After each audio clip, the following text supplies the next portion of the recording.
Então, quem não encontrou, já é o contrário. Diz assim: no primeiro dia da semana, Maria Madalena foi ao sepulcro de madrugada, sendo ainda noite, e viu que a pedra estava removida.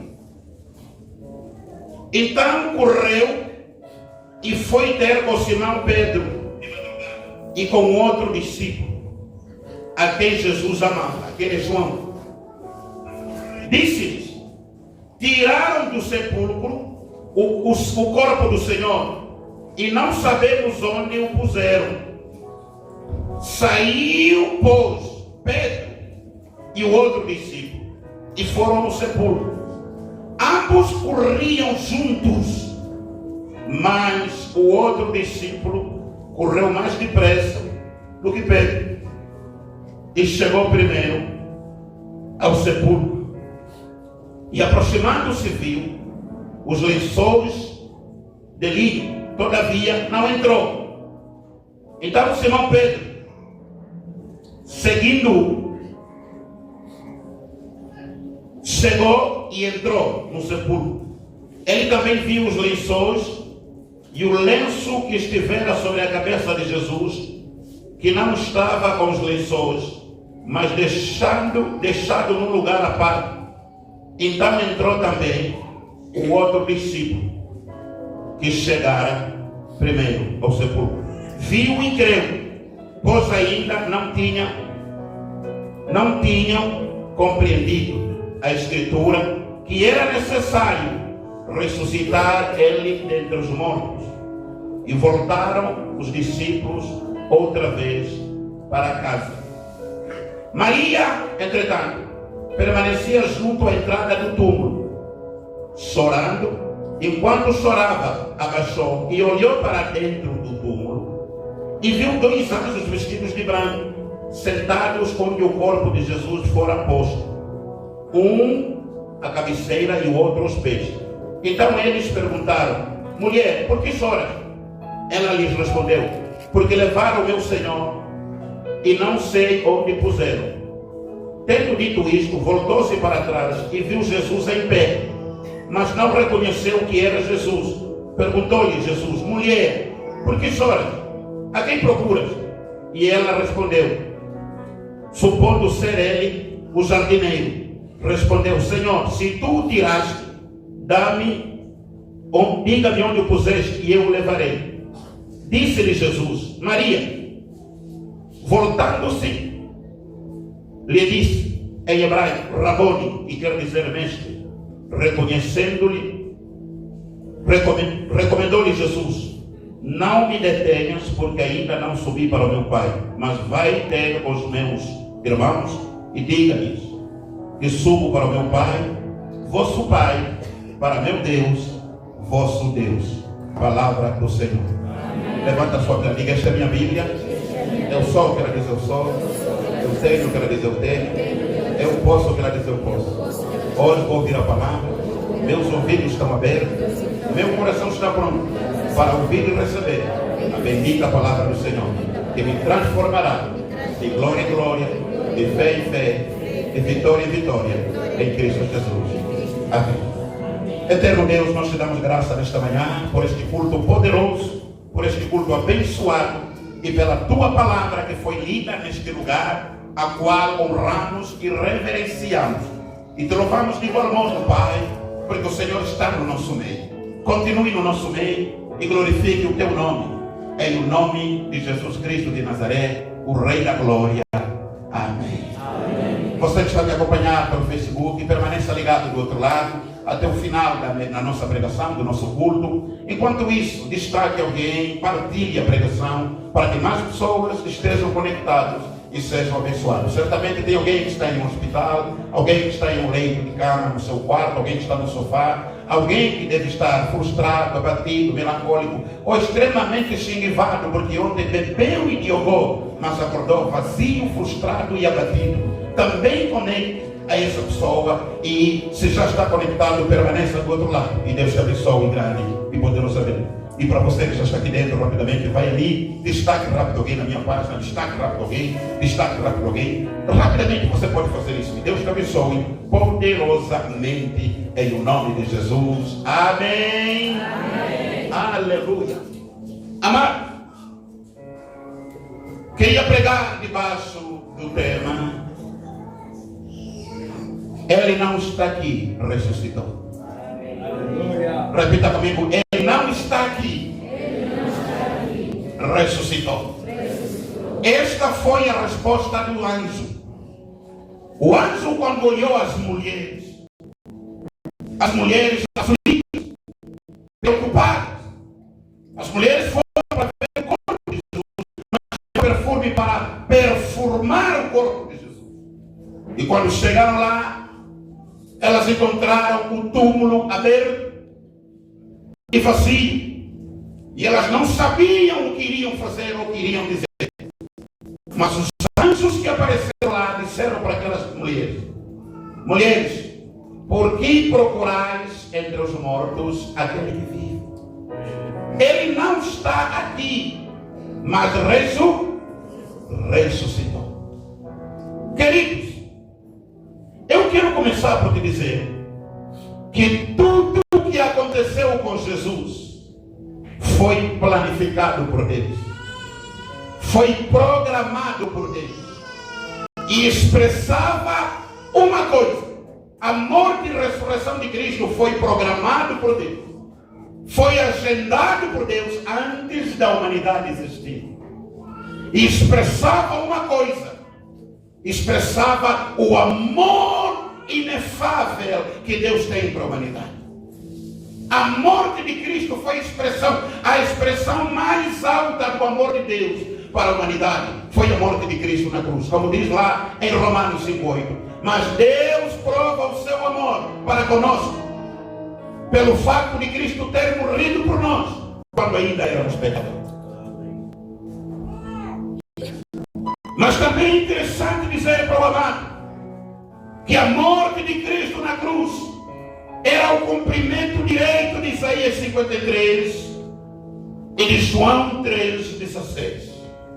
Porque Deus amou o mundo de tal maneira que deu o seu Filho único, para que todo aquele que nele crê não pereça, mas tenha vida eterna. Também quero continuar dizendo, amado, que a morte e ressurreição de Cristo na cruz do Calvário foi a maior missão, foi a maior tarefa da história da humanidade. Jesus estava no centro da vontade de Deus, morrendo naquela cruz para salvar a humanidade. Nenhum homem na história da humanidade realizou esta tarefa. Apareceram muitos charlatões, apareceram muitos emocionados que disseram ser alguma coisa, mas nenhum deles se encaixava no perfil da lei de Moisés, no perfil dos profetas, no perfil do que estava escrito nos livros dos Salmos. Mas Jesus mesmo diz em Lucas 24, 27, você pode colocar na tela com urgência, se faz favor. Jesus disse o seguinte: e começando por Moisés e por todos os profetas, lhes explicava-lhes o que deles se achava em todas as escrituras. Tem uma outra versão? Então, iniciando por Moisés e decorrendo sobre todos os profetas, explicou-lhes o que a seu respeito estava em todas as escrituras. Então, Jesus na cruz era o cumprimento pleno, não só na cruz, mas na sua ressurreição. Jesus estava a cumprir na íntegra tudo que Moisés escreveu na lei, tudo que os profetas disseram e anunciaram, e tudo que os salmos escreviam e diziam. Jesus estava a cumprir na cruz do Calvário, ao morrer e ao ressuscitar. É interessante perceber que o diabo fez de tudo para impedir Jesus morrer na cruz. Vou repetir: o diabo fez de tudo para impedir Jesus Cristo morrer na cruz pelos pecados da humanidade. O diabo tentou impedir. Como é que isso aconteceu, pastor? Quando Jesus nasceu, o rei na altura se apercebeu que nasceu o rei do judeu, aquele que é a estrela da manhã, a esperança de Israel, o Messias prometido. Ele mandou o seu exército para que aquela pequena cidade, mandou matar todas as crianças de 2 anos para baixo, para matar crianças, escute, reis sanguinários, reis perversos, reis perturbados, reis inseguros, para matar crianças. Eles mandam o exército. Ele mandou o exército para matar todas as crianças. Como ele não sabia como identificar Jesus, ele pensou: lá tem muitos bebês. Bem, pelo tempo que disseram que ele nasceu até aqui, ele tem menos de 2 anos. Então, matem todos os bebês de 2 anos para baixo. Mas antes do exército chegar lá para matar os bebês, e aqui eu quero te dizer: há homens que podem ser adultos, podem ser maduros, mas não têm juízo. Tem homens tão adultos na idade e no tempo, mas se lhe mandar matar bebê, ele mata bebê. Imagina um exército treinado com tática de guerra para guerras convencionais. Está saindo do quartel para ver o inimigo, matar bebês. E assim o tal comandante é sempre um comandante. Assim tal general é mesmo general. A ordem que cumprir é uma afronta a Deus. É uma ação desumana e diabólica e satânica. Quando eles chegaram, eles mataram todas as crianças de 2 anos. Só que tem um problema. Deus apareceu a José na noite anterior e disse: José, acorda, pega o menino e fuja com ele para o Egito, porque Herodes mandou matar a criança. Quando eles chegaram lá, morreram todos os bebês de 2 anos para baixo em nome de Jesus. Mas Jesus não encontrava. Eles foram para o Egito. Houve outro dia que Jesus está andando com os discípulos, está lhes dizendo: Jesus estava no barco, estavam a fazer uma viagem, e Satanás se levantou com ondas e ventanias gigantes para afundar o barco. Jesus estava dormindo. Ele foi na hora que Jesus estava dormindo. Satanás sabe. Mas quando Jesus acordou, ele aquietou, repreendeu as águas e os ventos, e tudo ficou calmo. Ainda o diabo, Jesus jejuando, apareceu e lhe deu proposta. Ele veio para tentar Jesus. Ele disse: se você é filho de Deus, transforma essas pedras em pães. Se você é filho de Deus, olha esses reinos todos, essa tecnologia, esses reinos desenvolvidos, essas nações todas do futuro, eu te darei tudo isso se você se prostrar e me adorar. E Jesus disse: Satanás, afasta-te, sai daqui. Porque está escrito: o Senhor teu Deus adorarás e só a Ele prestarás culto. Não só de pão viverá o homem, de toda a palavra que procede da boca de Deus. Satanás não conseguiu. Então Satanás foi mais próximo, usou um dos discípulos. Mais próximo, usou Pedro. E disse: Jesus a dizer que vamos para Jerusalém, porque lá vai acontecer tudo que Moisés e os profetas disseram a meu respeito. O Filho do Homem vai sofrer, vai morrer, mas no 3º dia ressuscitará. Pedro chamou Jesus de lado e começou a repreender Jesus. Você sabe o que é repreender Jesus? Você já imaginou? Pedro? Jesus é que lhe chamou e disse: eu farei pescador de homens. Agora Pedro acha que é mais sábio do que Jesus. E coloca Jesus de lado e diz: Senhor, não fala mais isso, eu te repreendo. Para de falar isso. E Jesus olhou para Pedro e disse: afasta-te de mim, Satanás. Porque Jesus percebeu que por trás daquele comportamento estava lá Satanás. Porque Satanás queria impedir Jesus de morrer na... Agora olha o interessante. Jesus é preso numa sexta-feira.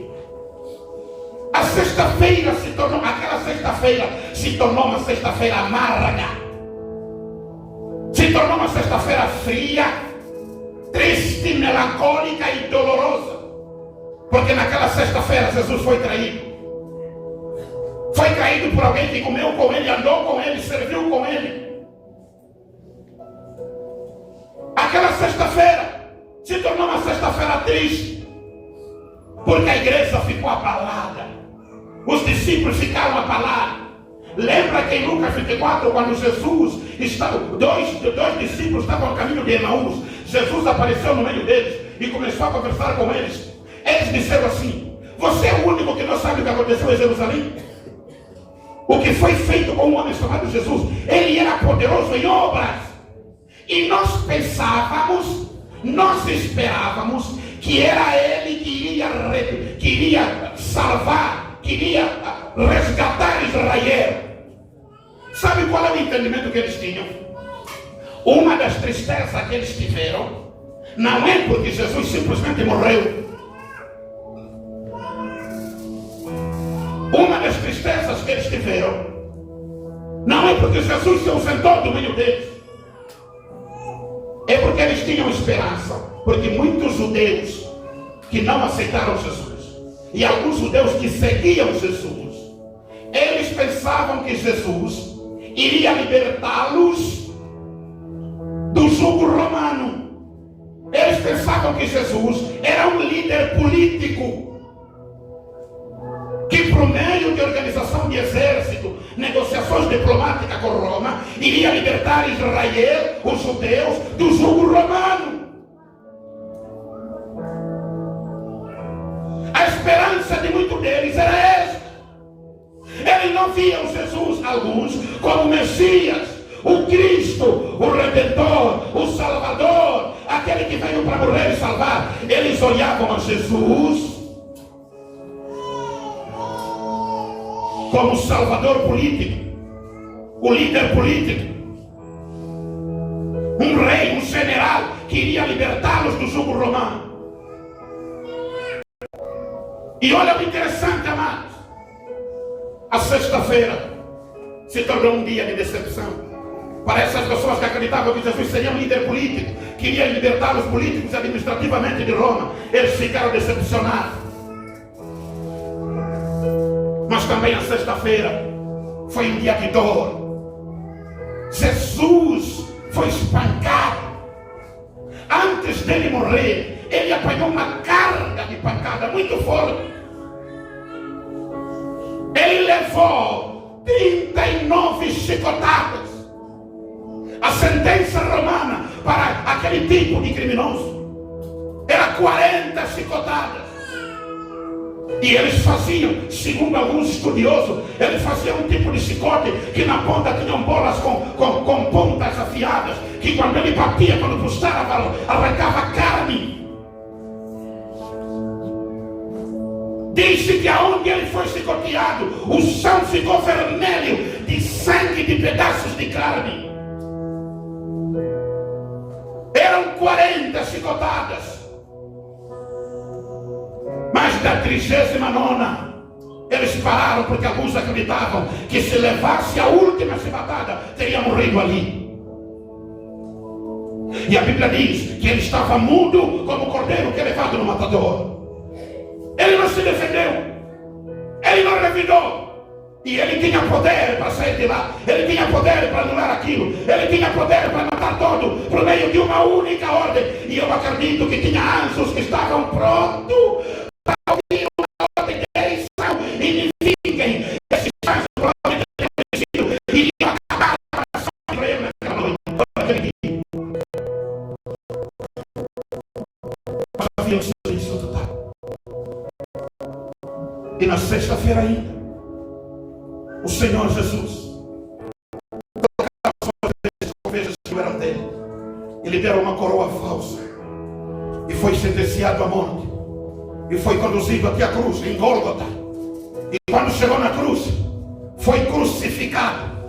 Agora quero te dizer, não me mataram, me crucificaram. Não mataram ele, só crucificaram, porque Jesus não poderia ser morto por ninguém. Jesus não poderia ser morto por ninguém. A morte de Jesus nunca deveria ser entendida como suicídio.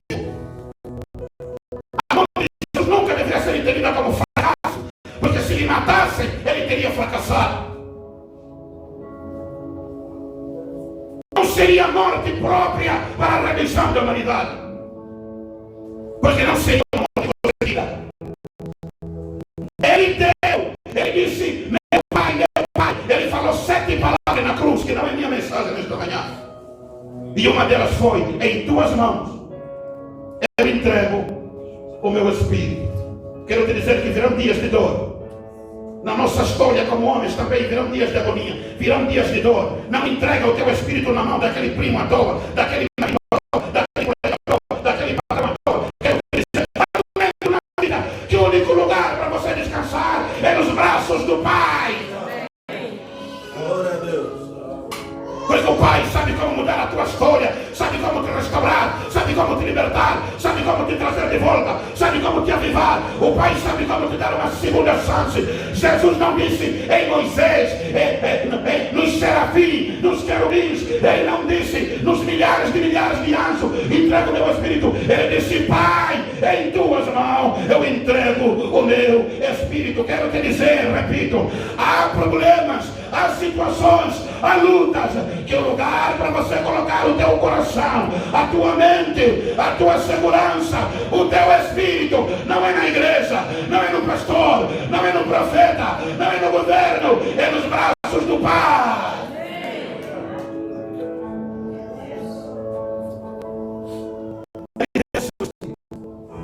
Ninguém matou Jesus. Uma vez ouvi um homem a dirigir um culto a dizer, e naquela noite Satanás matou Jesus errado. Então ele morreu na sexta-feira. Pensa na frustração, pensa na tristeza, no desânimo, no medo e na insegurança. Estás a ver? Porque Roma, o governo romano entrou em conluio com os líderes religiosos da época para fazerem aquilo contra Jesus. Agora imagina, começaram a pensar os discípulos dele, se fizeram isso com o nosso mestre, vão virar-nos atrás.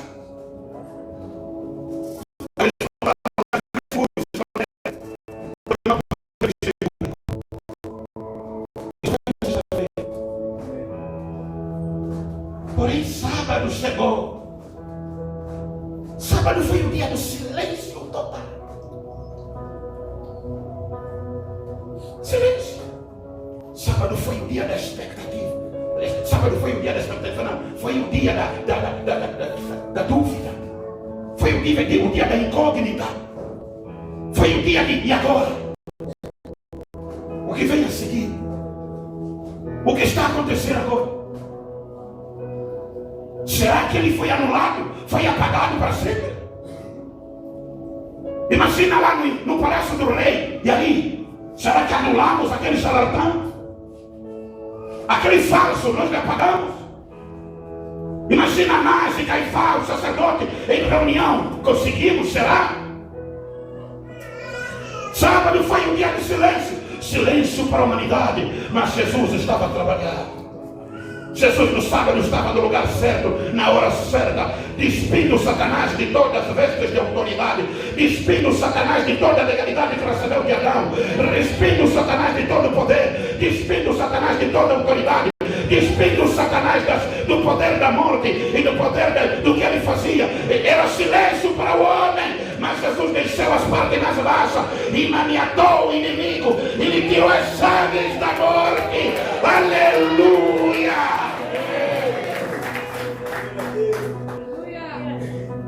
Mas para os homens estava silencioso. Quero te dizer, haverão dias silenciosos demais. Só que quando parecer silencioso demais para ti, saiba que Deus está trabalhando. Porque a Bíblia diz em Isaías 64:4, porque desde a antiguidade com os olhos nunca se viu e nunca se ouviu um Deus como esse, que trabalha ao favor daqueles que nele esperam. Ainda Isaías 41 diz, os jovens se cansarão, correrão e se fatigarão, mas os que esperam no Senhor renovarão as suas forças. Havia silêncio. Quem saía mais na rua para falar de Jesus? Quem? Os discípulos estavam trancados a 7 chaves. Mas sabe, pastor, eu gosto muito das mulheres. As mulheres, Sabe por que as igrejas têm mais mulher do que homem? Você vai ver no mundo, está se salvar mais mulher do que homem. Não é só porque tem mais homem que mulher do que homem. As mulheres estavam desde o início. As mulheres marcaram a diferença desde o início. As mulheres, a primeira pessoa que viu Jesus quando ressuscitou foi uma mulher. E não viu Jesus porque estava em casa, Jesus lhe apareceu. Ela preferiu morrer do que ficar escondida. Foi mesmo montar o sepulcro. E ela, a Bíblia diz, havia um jardim ao lado. Ela ficava lá a chorar. Me matem. Me matem. Mas eu não saio, eu quero o corpo do meu Senhor. É uma mulher. E Jesus, quando ressuscitou, ele pensou, vai aparecer primeiro a Pedro que está no quarto. Não. Essa mulher aqui toca o meu coração. Primeiro eu vou me apresentar a ela. Ela, agora ela vai ser a minha secretária. A secretária dessa ressurreição vai ser ela. Secretária, vem, anota aqui essa informação. Vai procurar Pedro, que deveria estar aqui, e não você. Porque ele é que vai ser o líder. Vai lhe dizer que eu ressuscitei. Estou a voltar para o meu Pai, vosso Pai. Meu Deus, também vosso. É maravilhoso. E ela, as mulheres, eu gosto das mulheres. É por isso que uma igreja que tem mulheres com atitude, mulheres que trabalham, mulheres que se sacodem, mulheres que se mexem, a igreja cresce. A igreja não para, a igreja avança. Mulher tem força, não brinca. Ela que estava a chorar, que era o corpo, o meu Senhor estava a chorar a batida. Quando o Senhor lhe disse, leva a informação. Você pensa, não, Senhor, eu não quero te largar, não. Sim, Senhor, entra lá, saiu de lá com o rei. Por isso, não é normal ver mulheres na igreja queimar banho. Mulheres Raimundo. Só cultuando domingo. Outras coisas ela fica no muro, é Raimundo. Isso não é normal. Quando você vê uma mulher cristã, uma mulher crente que tem Jesus, não faz parte da intercessão, não está no coral, não está a pregar, não está a servir ao Senhor, o inimigo está a lhe combater. Porque quero vos dizer, a vossa mamã, a vossa mana, a vossa representante, Maria Madalena, vos mostrou o legado. Amém. Vos mostrou o que é ser mulher. Amém. Para com a obra do Senhor. Mas amados, olhem, se sexta foi o dia de morte, tristeza de sangue, sábado silêncio. Eu acho que Satanás tentou fazer uma festinha. Bem, acho que deu certo. Olha o que aconteceu na sexta-feira, depois de meterem no sepulcro. Diz a Bíblia que os líderes religiosos foram ter com Pilatos e disseram, esse homem quando estava vivo, ele disse que vai ressuscitar no terceiro dia. Nós não podemos permitir isso. Temos que ter um plano. Porque se os discípulos deles podem aparecer à noite, roubar o corpo, e os discípulos vão dizer que ele ressuscitou. Assim o nosso erro no início, o último erro vai ser pior do que o primeiro. O rei disse, ok, levem uma escolta. O anel também levem para selar. E chegaram lá na sepultura, meteram uma pedra grande, e meteram os soldados romanos e lacraram a pedra. Aquela lacração está dizendo, ninguém toca. Quem tem que remover essa pedra, primeiro tem que remover o selo. E para remover o selo tem que ter autorização real. E os soldados estavam lá para se certificar. Ai, de quem aparecer lá ao lado, era morto. Porque os reis humanos, os reis homens, os reis terrenos, pensam que têm muito poder. E alguns covardes e bandidos se escondem por detrás das armas. Assim eram esses também. Mas quero te dizer, eles se esqueceram que o silêncio de sábado não era derrota, era a agenda de Deus. Oh.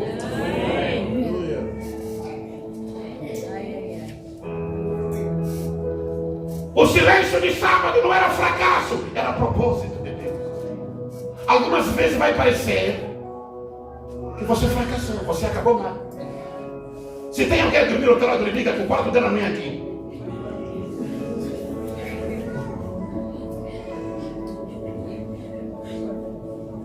Esta era a agenda de Deus. Escute bem, tudo estava sob controle.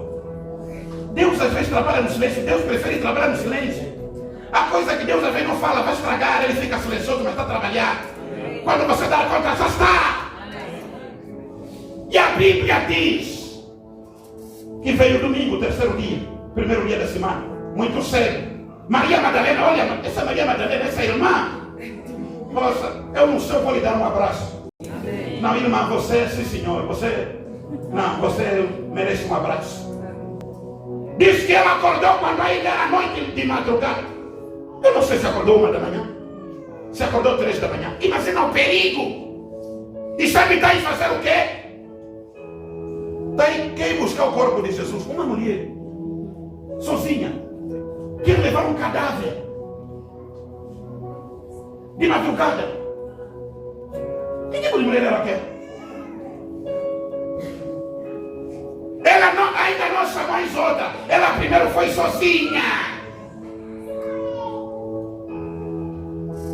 Diz muito cedo de manhã. Quando ela chegou lá, ela viu que a pedra bem grande já havia sido removida. Amém? Amém. Muitas das vezes vão colocar a pedra para te travar. Mas se essa pedra foi concertação humana e não tem concertação de Deus, Deus, quando intervir, vai desfazer aquele selo. Porque a pedra que os homens colocam, mas Deus não aprovou. A selo que homens colocam, mas Deus não ordenou. E a escolta que homens colocam, mas Deus não aprovou. E porque Ele não aprovou, Ele vai liberar algo que também vocês nunca viram. Se chama o poder da ressurreição. Aleluia. A Bíblia diz que Jesus ressuscitou. Nos 4 evangelhos brinca o cenário. Por causa do tempo vamos correr. O que me chama a atenção? Olhe para mim. O que me chama a atenção é quando a mulher chegou lá. Ela viu, a pedra foi removida. Os soldados já estão dispersos. O céu foi removido. Jesus ressuscitou. Agora quero que você entenda uma coisa. Se Jesus morresse a pena e não ressuscitasse, em vão seria a nossa fé. E como eu disse no início, Satanás fez de tudo para impedir Jesus morrer na cruz. Só que não impediu, não conseguiu impedir morrer. Mas também ele fez tudo para impedir Jesus de ressuscitar. Porque se ele não te mata, ele vai tentar te bloquear.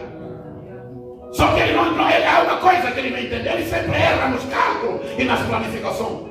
Aquele que te impede de morrer antes do tempo, vai te impedir de te bloquear e fora da vontade dele. Se não é o teu tempo de morrer, também ninguém pode te bloquear. O que está escrito a teu respeito vai se cumprir. O que está escrito a teu respeito vai acontecer. O que Deus projetou a teu respeito vai se cumprir. Ninguém pode te matar antes do tempo, mas também ninguém pode te impedir de viver o propósito de Deus. Olha aqui, amados. Interessante. A maior dimensão de poder, a maior expressão de manifestação de poder na história da humanidade não foi a criação dos céus e da terra. Foi a manifestação do poder da ressurreição. Porque para criar os céus e a terra, Deus não deu tudo o que tinha. Mas para salvar a humanidade, Ele deu o seu único Filho. Aleluia. Amados, é interessante perceber o que o apóstolo Paulo escreve em 1 Coríntios 15, 14. A nossa esperança não é só a morte. A morte foi paga, foi feita para pagar o preço. A nossa maior alegria está na ressurreição. A ressurreição representa o quê? Representa a esperança. A ressurreição representa o quê? Representa a reconciliação com Deus. A ressurreição representa o quê? Representa a vida eterna, eternidade na glória com Deus. A ressurreição representa perdão. A ressurreição representa uma nova vida. A ressurreição representa restauração, libertação. A ressurreição representa vida, vida com propósito, vida em abundância. E tudo isso em Cristo Jesus. 1 Coríntios 15, 14. Paulo escreve: se Cristo não ressuscitou, é inútil a nossa pregação. Como igualmente é improdutiva a vossa fé. O cristianismo é poderoso por causa da ressurreição. A nossa fé só é futurística por causa da ressurreição. A nossa fé é firme por causa da ressurreição. A nossa fé é inabalável por causa da ressurreição. A nossa fé é triunfante por causa da ressurreição. A nossa fé nos leva a vencer o mundo e os seus problemas por causa da ressurreição. Sabe por que nós pregamos? Por causa da ressurreição. Nós pregamos por causa da ressurreição. A nossa fé só é poderosa. É uma fé esperançosa. É uma fé triunfante. É uma fé viva. É uma fé firme. É uma fé estável. É uma fé para sempre por causa da ressurreição de Cristo. Celebremos a Deus por causa da ressurreição. Vivamos alegres por causa da ressurreição. Vivamos confiantes por causa da ressurreição. Vivamos triunfante, vitoriosamente por causa da ressurreição. Virão lutas, virão desânimos e tristeza, mas por causa da ressurreição permaneçamos firmes na fé inabalável. Ainda diz a Bíblia, Paulo diz em Filipenses 3:10: quero conhecer a Cristo e o poder que o ressuscitou dentre os mortos. Este poder se tornou o desejo de Paulo. Mas Paulo não queria só conhecer o poder que ressuscitou Cristo. Ele queria conhecer também Cristo. Porque esse poder está associado a Cristo. O conhecimento de Cristo. A afirmação em Cristo.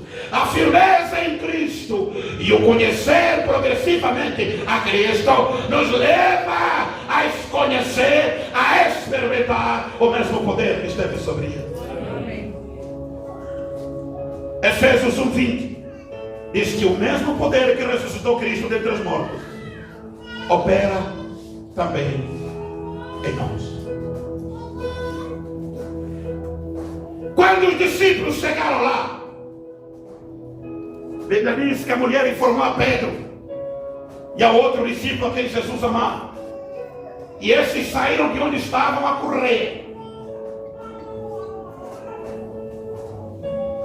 Amém? Amém. Porque há notícias que é para você correr. Se disseram que ele morreu, não corre. Se disseram que foi sepultado, não corra. Mas se te disseram que ressuscitou, minha irmã, corra com toda a velocidade. Corra com todo o teu pulmão. E eu quero te dizer, nesta manhã eu quero te dizer, porque ele ressuscitou, porque ele vive, comece a correr com toda a tua velocidade. Mas não corra de qualquer jeito. Corra em santidade até a vida de Cristo. Corra com amor a Deus até a vida de Cristo. Corra servindo ao Senhor até a vida de Cristo. Corra pregando o Evangelho até a vida de Cristo. Corra cantando e adorando ao Senhor até a vida de Cristo. Corra permanecendo firme na fé, firme na palavra, e não venda os teus valores por causa do telefone, por causa do emprego, por causa de 1 milhão de salário. Corra em santidade, corra com confiança, corra com alegria, corra em oração, corra no teu chamado, corra no teu propósito, corra na genialidade da tua vida, corra com alegria, porque Cristo vive.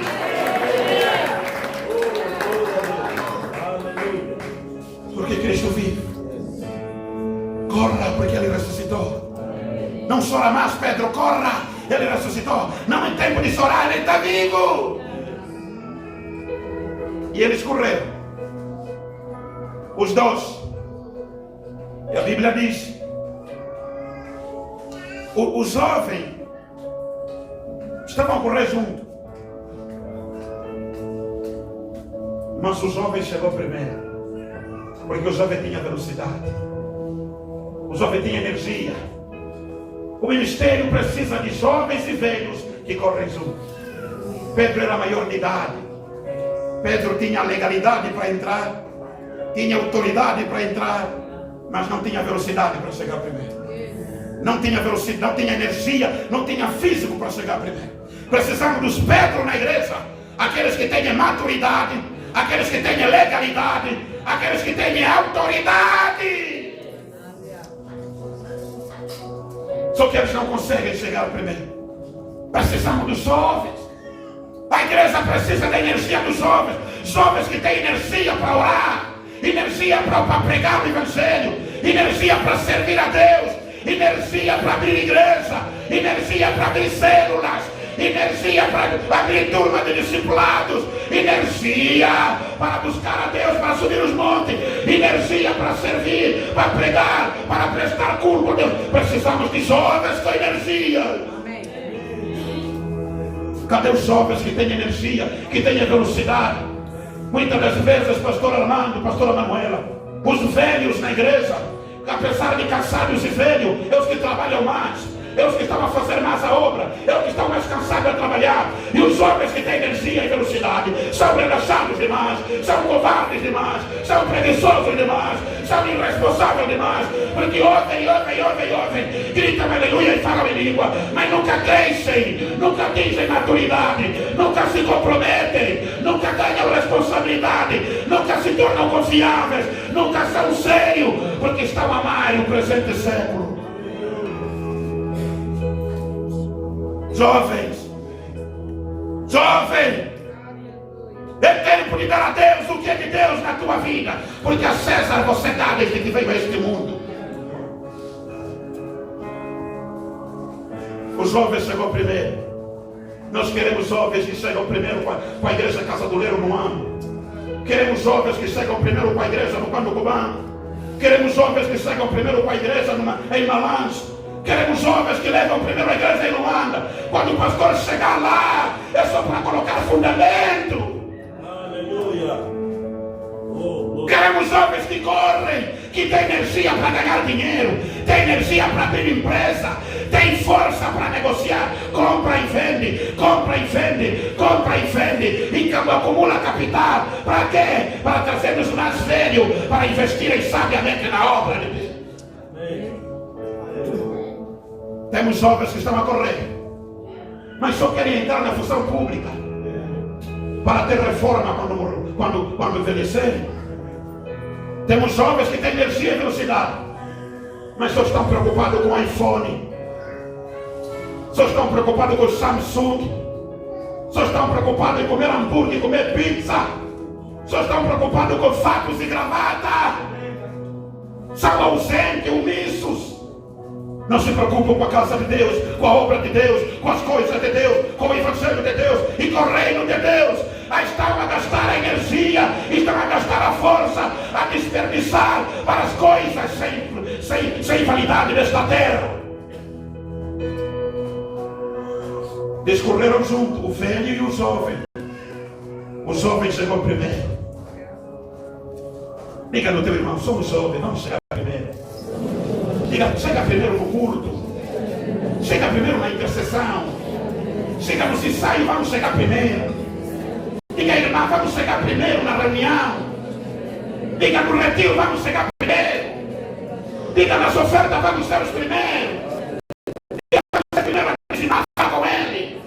Diga, somos jovens, temos força, energia e velocidade. Diga, deixa o pastor nos encontrar.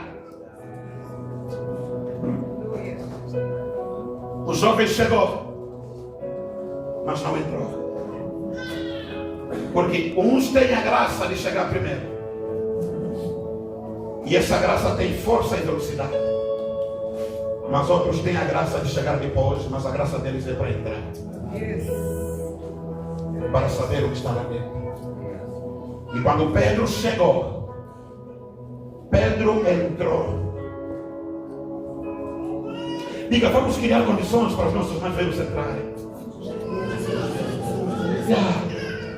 Crie condições para o teu pai vestir bem. Crie condições para o teu pai ter o melhor fato de ti, melhor gravata, melhor sapato. O teu pai ter alegria por causa de ti. Chegue primeiro. terminou na terceira, você vai até o doutoramento, chega primeiro. Quando eu estou a falar teu pai, não estou a falar eu, pastor. Estou a falar teu pai ideológico. Chega primeiro para ser motivo de alegria para a tua mãe. Pedro entrou e ele notou algo. Ele notou lençol no chão, nos pés, e o pano que estava sobre a cabeça de Jesus dobrado na parte onde ficava a cabeça.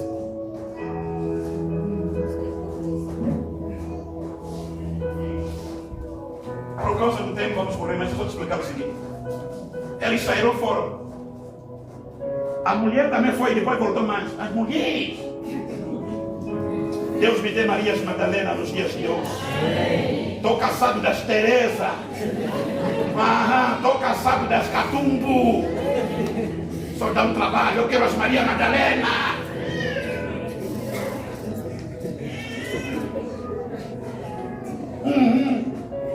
Eu disse, estou cansado das Mingotas, das Telma.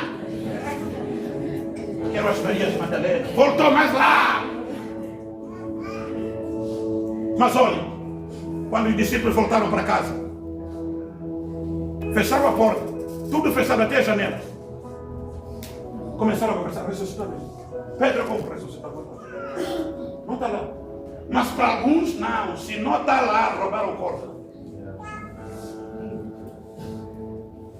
Porque eles viram, conforme ele morreu, não é possível se ressuscitar para aquele tipo de morte. Isso nunca aconteceu. Alguém que morreu daquele jeito ressuscitar. Não, é provável que roubaram o. Porque eles, quando chegaram lá e saíram, o que estava na cabeça deles é o quê? Ele não está aqui. Se não está aqui, alguém roubou. Maria Madalena disse não. Jesus apareceu lá em forma, de um outro formato, ela pensou que fosse o jardineiro. E Jesus gritou, mulher, ela disse, Senhor, colocaste o corpo onde? Me dá só o corpo. Eu quero o corpo, mas vai levar meu corpo, mulher, quero o corpo, me dá o corpo. Vou levar na minha casa, o corpo é meu. Me dá embora meu corpo. Amém? Amém. E Jesus depois disse, Maria. Ela reconheceu. Ela disse, Rabone, que significa mestre. Jesus disse, vai dizer aos seus irmãos. Não fui roubado, ressuscitei. Assim como ninguém poderia me matar, ninguém pode me roubar. Aleluia. Eu tinha controle no início e tenho controle no fim. Vai dizer aos seus irmãos. Eles estavam lá dentro. A Bíblia diz, Jesus apareceu de repente no meio deles. Puf. Não bateu a porta. Não abriu a porta. Não removeu as chapas. Não abriu a janela. Então ele tem poder de entrar e sair sem abrir. Então por que tiraram a pedra e dobraram o lençol? Por causa dos discípulos. Por causa da igreja. Para vocês, quando chegarem aqui, vocês precisam de prova. Vocês precisam de um sinal. Se eu fui roubado ou ressuscitei. Agora, eu entrei no vosso meio sem passar na porta nem na janela para vocês mostrar que eu não saí daquele lugar por causa da pedra que foi removida. A pedra não foi removida para Jesus.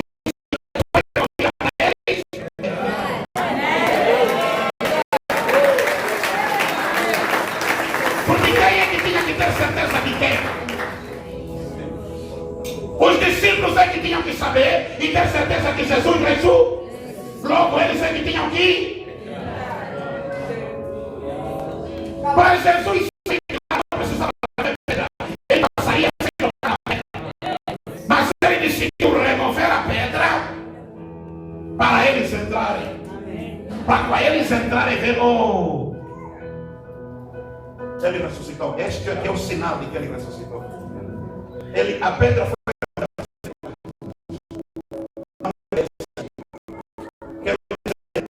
Não importa o tipo de pedra que está na tua vida, ele vai remover. Ele sabe como remover as pedras que colocaram na tua casa. Ele sabe como remover as pedras que estão à tua frente. As pedras que te impedem de entrar onde deverias entrar. As pedras que te impedem de ter acesso onde você deveria ter acesso. As pedras que te impedem de tomar posse do que te pertence. As pedras que te impedem. Ele sabe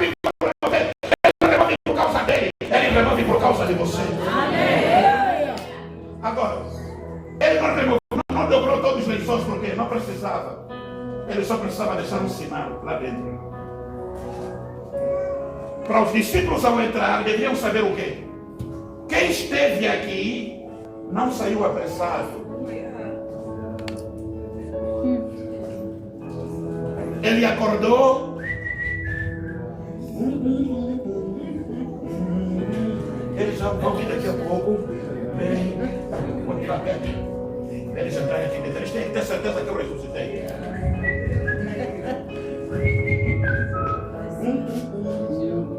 Pegou o pano que estava na cabeça dele e começou a dobrar. Eles quando vão dobrar, eles vão entender. Oh, quem dobrou isso, sentou, pensou e teve tempo. E não estava apressado. Estava a deixar um sinal claro, a dizer, olha, voltei. I am here. Estou aqui, I'm alive. Estou vivo. Não tirei sua pedra para vocês entrarem. Estou a dobrar o plano para vocês saberem que eu não tive pressa. Dobrou. Bem dobrado. Pedro precisa do plano dobrado. Aquele mais velho é duro do coração. E colocou na parte da cabeça para dizer que, olha, ele não se enganou. Ele sabia onde esse pano pertencia. Quero te dizer, meu irmão, ele está no controle de tudo. Quero te dizer que ele está no comando de tudo. Ele colocou lá. Quando eles vieram, essa aí está todo no chão. Mas essa aqui está dobrada. Ele ressuscitou. Ali os anjos apareceram e disseram, ei, ele não está vivo. Ele está vivo. E ele vai ao vosso encontro. Uau! E quando ele chegou ao encontro deles, entrou. E quando ele entrou no meio deles, disse, a paz seja convosco. A Bíblia diz que eles ficaram alegres, mas com dúvida. Dá-me aquela alegria, mas o que nós vimos é não ele. Jesus disse, vem, toque na minha mão. Toque na minha mão. Eu não posso ressuscitar e desaparecer e ir para o céu. Vocês vão ser uma igreja confusa. Vão vos enganar à toa, vão vos mentir à toa. Vocês vão ser uma igreja frustrada, uma igreja derrotada.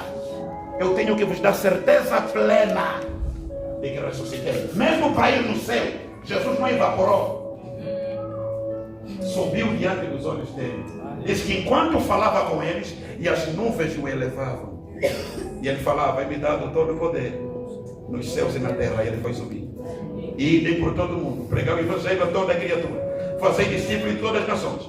E eis que estou, come on, não estarei, estou presente contigo, estou convosco. Algumas vezes, quando você estiver a chorar, estarei convosco todos os dias, até a consumação possível. Ele ressuscitou e ele vai voltar. E ele está vivo. E sabe onde ele está? Ele está sentado lá no céu. Abra Efésios capítulo 12, versículo 6. E eu vou terminar.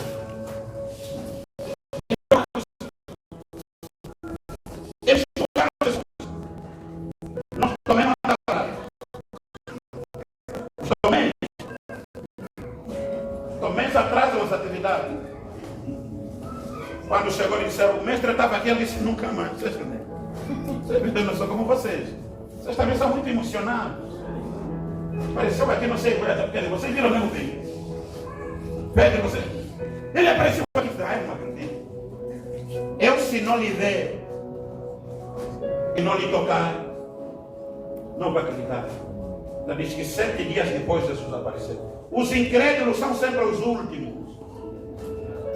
Os incrédulos, os que não acreditam, os que não têm fé, os que estão na igreja, mas são incrédulos, não têm fé, duvidam das coisas de Deus, são os últimos a ser curados, são os últimos a serem libertos, são os últimos a serem salvos, são os últimos a serem prósperos, são os últimos a serem consagrados, eles são os últimos. Porque a falta de fé e incredulidade vai te colocar na parte de trás. Você pode cantar, ele me tira de baixo, me coloca aí em cima. Ele me tira de trás, me coloca à frente. Se você é incrédulo, ele vai te devolver de novo atrás. Pedro não acreditou. Tomé não acreditou. Aí ele disse, em 7 dias depois. Esperou mais 7 dias, 7, 8 dias. Jesus apareceu. E quando Jesus apareceu, não foi ter com João, nem com Mateus, nem com Pedro. Foi ter com quem? Também vem. Olha para primeiro.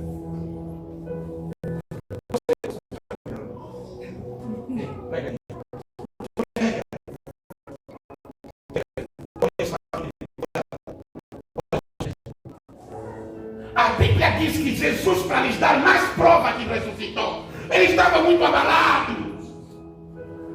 Eles pensaram quando Jesus entrou lá dentro, é um fantasma. Esse é um fantasma, é o fantasma dele. Jesus disse, fantasma não tem corpo, não tem carne, não tem osso. Jesus disse, ok, me dão alguma coisa para comer. E deram um pedaço de peixe. Jesus sentou e começou a comer. Fantasma come? Sou eu mesmo. Igreja, casa dele, uma dúvida, é ele mesmo. Ele está vivo. Ele ressuscitou. Ele comeu. Amém, amados? Agora olha.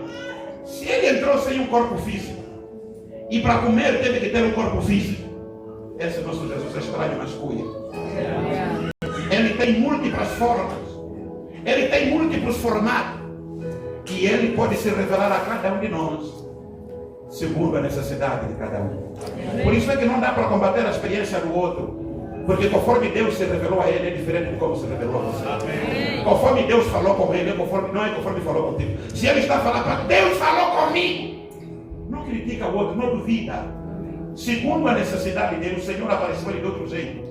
E a você vai aparecer de outro jeito, mesmo para te abençoar. Do jeito que Deus me abençoa, mesmo do jeito que Deus vai te abençoar.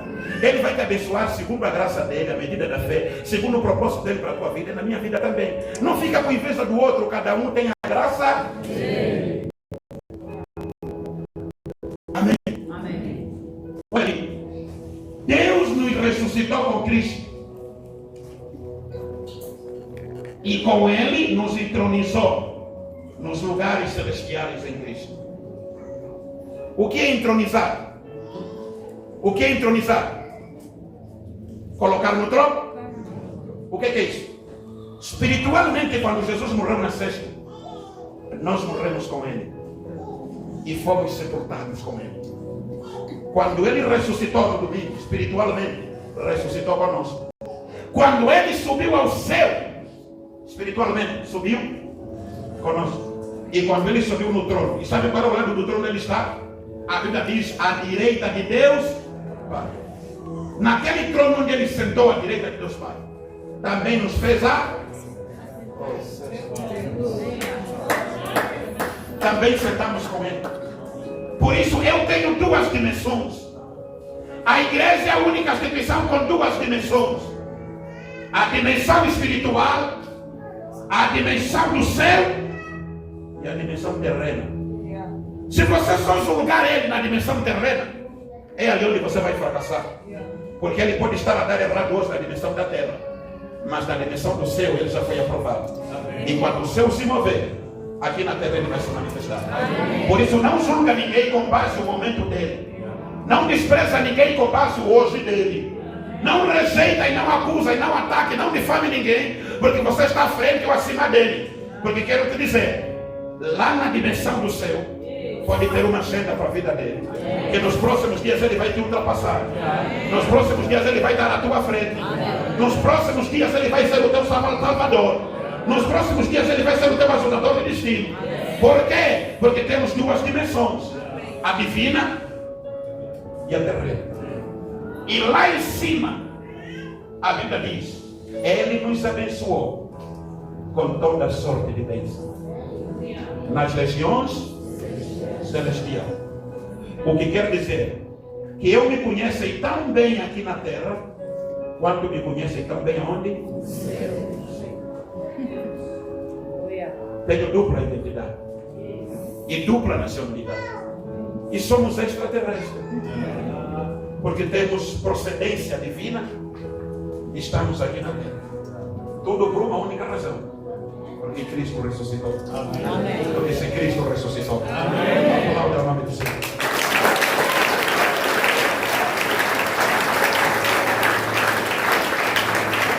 Aleluia. Você que me acompanhou neste dia, que Deus te abençoe e te faça graça. Hoje celebramos a ressurreição de Cristo Jesus. Eu disse, apareceram muitos charlatões, muitos mentirosos, que morreram mentindo, pessoas dizendo que eram salvadores. Aliás, alguns deles até nunca se disseram, nunca se afirmaram como salvadores. Os homens é que passaram a considerá-los. Buda nunca disse que era o salvador da humanidade. Maomé nunca disse que era o salvador da humanidade. O único salvador da humanidade que morreu e ressuscitou, está sentado à direita de Deus Pai, é Jesus Cristo. E Ele é a esperança dos chineses, americanos, iranianos, russos, angolanos, portugueses, libaneses, árabes. Ele é a esperança de todos. De todos. Por isso é que o cristianismo é a maior igreja na face da terra e vai continuar a ser. Porque essa agenda só tem um propósito: salvar a humanidade.